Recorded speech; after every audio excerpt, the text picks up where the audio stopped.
Bienvenidos otra vez a Construcción al Día. Hoy nos encontramos con el señor Brendan Oviedo, presidente de la Asociación Peruana de Energías Renovables, con quien vamos a conversar sobre la situación de las inversiones en la generación de energía y la distribución de la misma, que en realidad se encuentra en una situación compleja, que no es muy comentada actualmente. Señor Oviedo, bienvenido. Muchas gracias por la invitación. Señor Oviedo, ¿cuál es el panorama actual de las inversiones en el sector eléctrico peruano? Sí, bueno, independientemente del sector, digamos, de la situación económica, creo que el Perú ha logrado en grandes términos separar la generación, digamos, el tema político del tema económico. Y en ese contexto han venido, se ha acompañado el desarrollo de proyectos de generación. Líneas de transmisión se vienen licitando a través de Proinversión, del Sistema Garantizado de Transmisión. Hay un plan, la única planificación del sector energético se da a nivel plan de transmisión, y solo eso, lo cual debería cambiar. Sí se vienen desarrollando proyectos renovables específicamente, y no solo desarrollando, sino también construyendo, ¿no?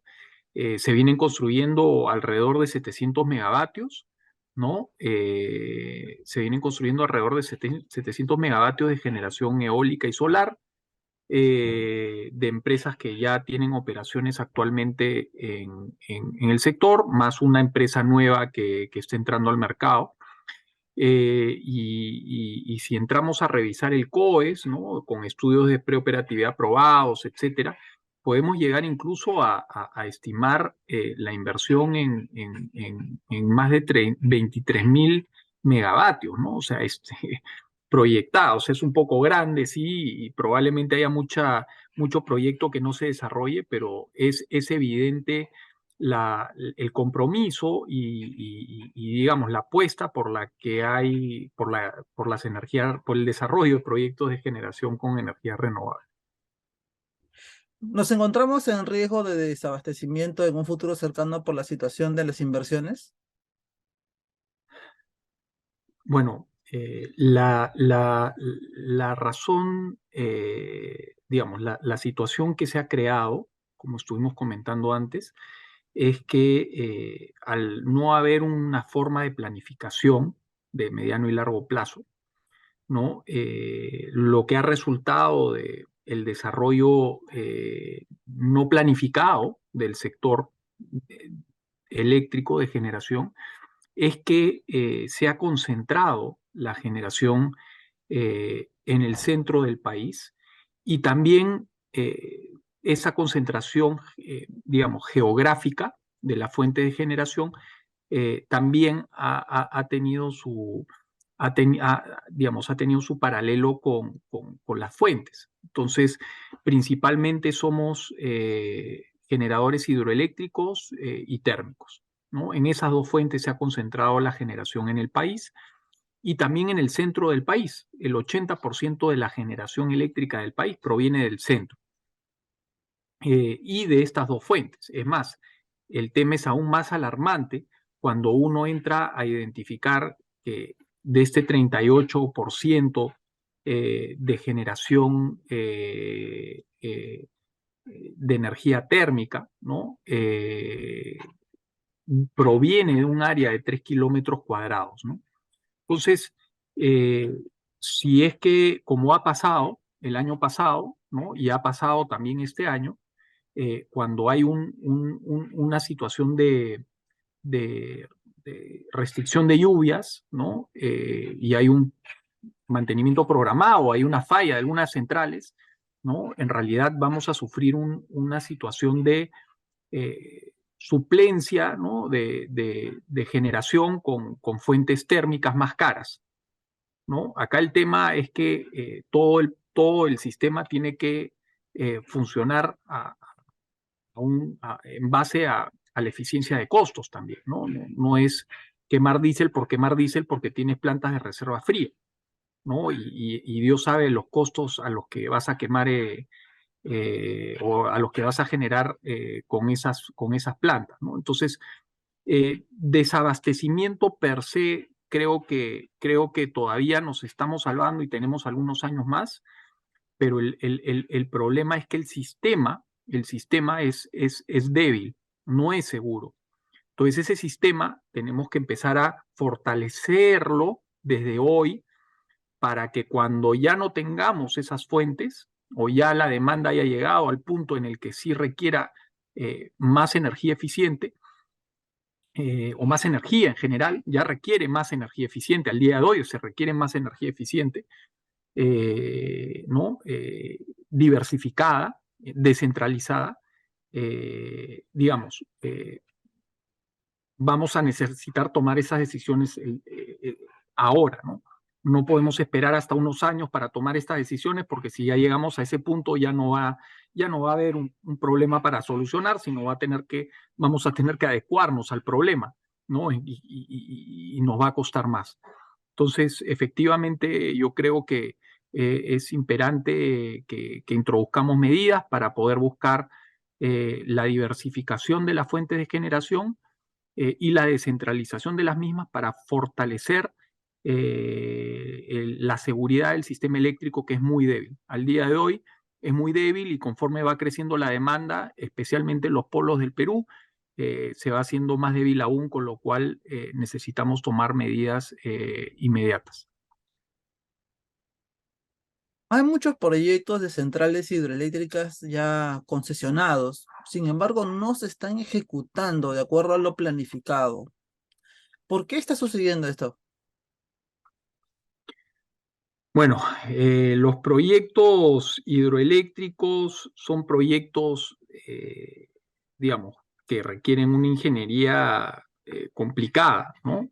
Son proyectos que toman tiempo, ¿no? Normalmente, digamos, un proyecto hidroeléctrico te toma 7 años desde que empiezas a desarrollarlo hasta que entre en operación comercial, ¿no?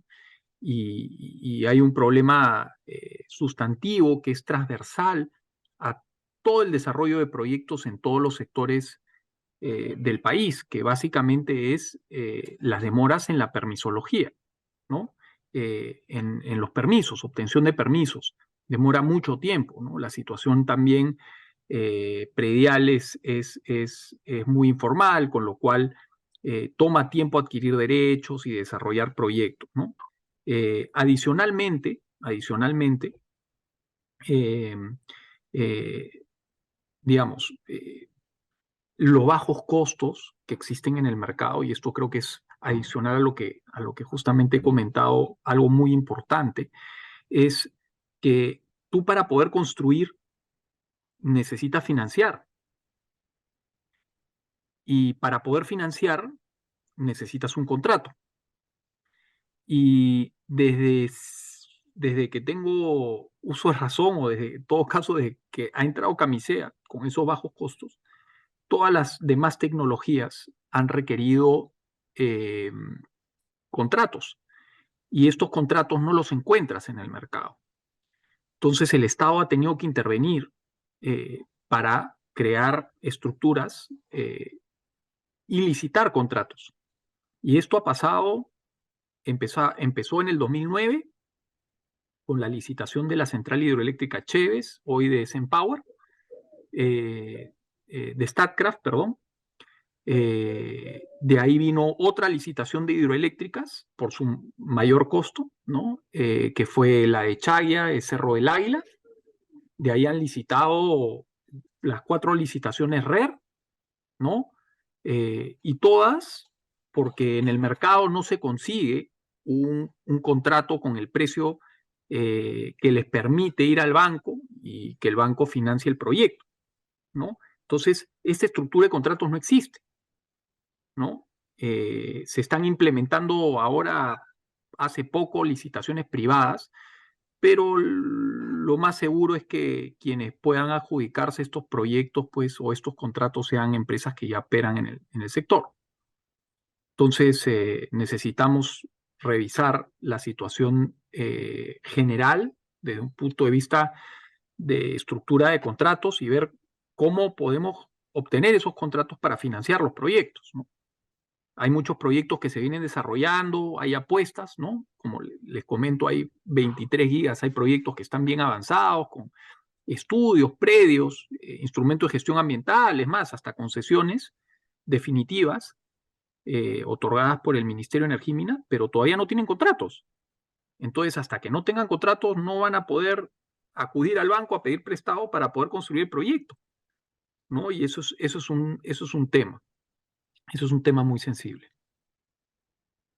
Las energías renovables han tenido un techo en la participación en el mercado eléctrico. ¿Cuáles son las razones por las que no se incrementa la participación de estas energías en el mercado de la generación eléctrica? Sí, yo creo que volvemos al mismo tema, ¿no? Pero ya con un detalle más fino, ¿no? Específicamente la renovable, o sea, no hay contratos, no hay contratos, y específicamente para la renovable, las que ya tienen un menor costo son la eólica y la solar. Y el problema específicamente para la eólica y la solar es la potencia y su naturaleza variable, ¿no? Su naturaleza variable, es decir, no operan las 24 horas. Y normalmente digamos, la venta de energía se da con bloques de 24 horas, ¿no? Hay hora punta, hora fuera de punta, pero en principio, digamos, supuestamente debería haber disponibilidad.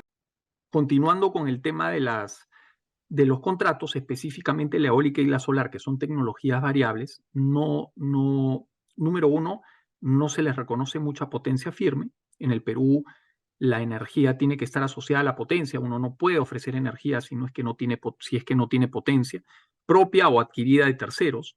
Eh, si no la tengo propia, porque es variable, la potencia se remunera básicamente, o se reconoce la potencia firme en función a sobresimplificando a la disponibilidad de las plantas de generación cuando se produce la máxima demanda del sistema, y la máxima demanda del sistema solo se puede producir por regulación en las horas de punta, no se puede producir en las horas fuera de punta. Entonces, si estamos hablando de que las horas de punta, el rango es de 5 de la tarde a 11 de la noche, entonces la solar está descartada, no tiene potencia firme, ¿no? Y si tienes algo minúsculo, entonces, claro, la otra opción que tienen es voltear al mercado y comprar la potencia, pero nadie les está vendiendo la potencia porque básicamente serían competidores, ¿no? Y creo que ahí está el tema de fondo, ¿no? Entonces, lo que es indispensable es tratar de buscar esquemas donde se pueda separar la potencia y la energía y asimismo crear bloques horarios para poder traducir las eficiencias que tienen de costos las solares a su variabilidad, digamos, eólica y solar a su naturaleza variable, ¿no? O sea, tenemos que entender que independientemente de, digamos, la modificación que vino en la 28832, ¿no? Del 2006, ¿no? Nuestra regulación es del 92, ¿no? Entonces, hay décadas ahí de falta de actualización de la regulación, décadas, ¿no? Entonces han venido nuevas tecnologías, ya está viniendo todo el tema de las baterías, etcétera, etcétera, etcétera, y nuestra regulación no está preparada para eso. Entonces, justamente algo que es indispensable es tratar de adecuar la regulación a las nuevas realidades, ¿no? Y creo que eso se hace con lo que les estamos comentando, ¿no? Y es una práctica que se ha realizado en Chile con mucho éxito, donde se modificó las licitaciones de las distribuidoras para poder adjudicar contratos que permitiesen eh, viabilizar la inversión de proyectos eólicos y solares con contratos de mediano plazo, mediano largo plazo, y al mismo tiempo, pues, también diversificar la matriz y cumplir con otros conceptos de seguridad energética y traer ese precio bajo que ellos tienen a las tarifas que pagamos todos los usuarios, ¿no? Hay 8 millones de familias que se consideran usuarios regulados, ¿no? Que debe representar, pues, ¿cuántos millones de peruanos? Más de 30 millones. ¿no? Que se podrían beneficiar de un cambio de esta estructura, con lo cual sí creo que es importante que se realicen estos cambios, ¿no? ¿El Perú es energéticamente vulnerable? ¿Qué tan vulnerables somos? Bueno, somos vulnerables porque, porque no tenemos una matriz de generación diversificada y no tenemos una matriz de generación descentralizada. Por eso somos vulnerables. Dependemos mucho de la hidroelectricidad, ¿no? Que básicamente ahora, como han visto, pues es variable, ¿no? Es variable, no necesariamente con el cambio climático vamos a poder predecir con mucha facilidad los patrones de lluvias, ¿no? Pueden haber años con muchas lluvias, pueden haber años que no hayan lluvias, ¿no? Eh, y depender de una fuente de combustible de gas natural y tan focalizado en el centro es una debilidad bastante seria, ¿no? Hace unos cuantos meses sufrimos un pico en las tarifas por justamente por fallas o mantenimiento de algunas generadoras. ¿Qué tan cerca estamos actualmente de sufrir incrementos de este tipo con mayor frecuencia? Eh, Esto ya es impredecible, ¿no? El clima se ha vuelto un factor impredecible y nuestra dependencia en hidro tan grande no nos va a permitir, pues, tener mucho control de esa predictibilidad, ¿no? Eh, y obviamente cualquier tipo de mantenimiento que se realice o falla que suceda en nuestro sistema de generación térmico a gas, que es indispensable para la operación del sistema del país, pues nos puede generar un incremento de sobrecostos porque en ese momento va a tener que respaldar el diésel, ¿no? A costos altísimos, ¿no? Entonces es una situación que creo que hemos podido tratar de simplificar con dos temas, ¿no? La concentración y la falta de diversificación de fuentes y la falta de descentralización de la ubicación de estas fuentes. Muchas gracias por acompañarnos, señor Oviedo. Estuvo con nosotros Brendan Oviedo, presidente de la Asociación Peruana de Energías Renovables. Hasta la próxima.